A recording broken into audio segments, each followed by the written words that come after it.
नमस्कार। उपनिषद के इस एपिसोड में आप सभी का स्वागत है। आज लोग सफलता चाहते हैं लेकिन नियमितता नहीं, परिणाम चाहते हैं लेकिन धैर्य नहीं। यह श्लोक हमें सिखाता है कि जीवन में व्यवस्था अत्यंत आवश्यक है। जो व्यक्ति स्वयं को अनुशासित कर लेता है उसका जीवन धीरे धीरे स्थिर होने लगता है।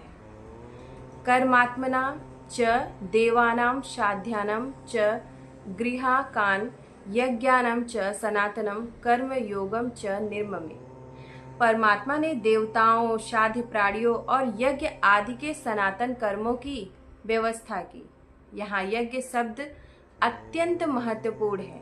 आज यज्ञ का अर्थ केवल अग्नि में आहुति देना समझ लिया गया है, लेकिन वास्तविक अर्थ इससे कहीं बड़ा है। यज्ञ का अर्थ है त्याग और समर्पण। माता पिता अपने बच्चों के लिए जो त्याग करते हैं वह भी यज्ञ है। सैनिक देश के लिए जो बलिदान देता है वह भी यज्ञ है। शिक्षक समाज को ज्ञान देता है वह भी यज्ञ है। आज समाज की सबसे बड़ी समस्या यह है कि हर व्यक्ति लेना चाहता है, देना नहीं। यही कारण है कि संतुलन टूट रहा है। जब तक त्याग नहीं होगा तब तक समाज स्वस्थ नहीं रह सकता।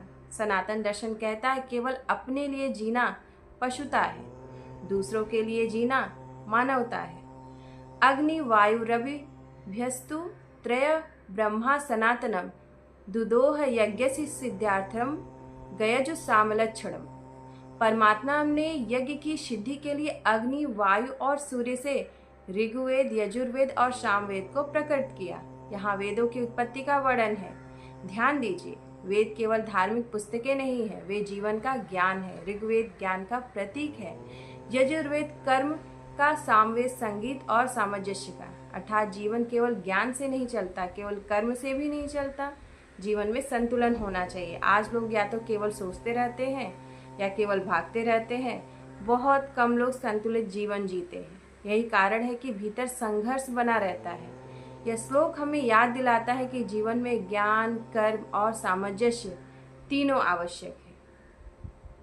कालम च ग्रह नक्षत्राणि तथा नद्यो समुद्रान पर्वतानशनम भूमिश्च विस्माणि च निर्ममे। परमात्मा ने काल, ग्रह, नक्षत्र, नदियाँ, समुद्र, पर्वत और पृथ्वी के विभिन्न भागों की रचना की। यहाँ सृष्टि की विशालता दिखाई गई। मनुष्य स्वयं को बहुत बड़ा समझता है, लेकिन संपूर्ण ब्रह्मांड के सामने वह कितना छोटा है। यही कारण है कि सनातन दर्शन विनम्रता सिखाता है। आज मनुष्य प्रकृति को जीतता रहता है या जीतना चाहता है, जबकि उसे प्रकृति के साथ संतुलन बनाना चाहिए। जब मनुष्य प्रकृति का शोषण करता है तब प्रकृति प्रतिक्रिया, रिएक्शन देती है। जलवायु परिवर्तन, आपदाएं, असंतुलन।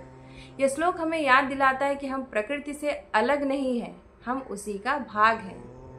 प्रिय दर्शकों, इन श्लोकों में केवल सृष्टि निर्माण का वर्णन नहीं है, यहाँ मनुष्य के भीतर के ब्रह्मांड को समझाया जा रहा है।